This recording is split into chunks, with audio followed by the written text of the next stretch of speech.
When we insult people, it's not just limited to the tongue. Yes, I can say, you're like this. That's an insult from the tongue. But you can also do it by gesture as well. Show in a certain way, by hand. Let's just give you an example. Someone has a disability. They can't walk properly. You don't say nothing to them, but you're walking in a funny way to ridicule them.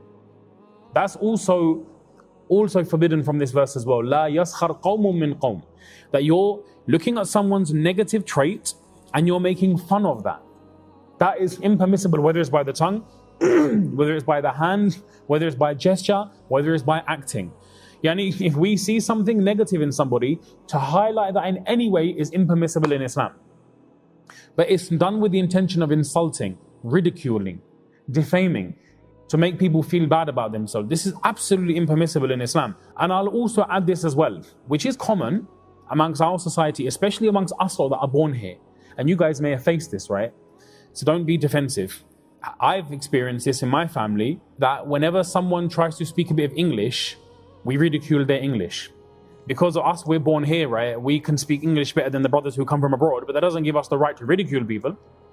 And that's what the verse is saying. Asa yakunu khayran minhum. Don't think just because they can't speak English as good as you that you got to ridicule them. They may be better than you.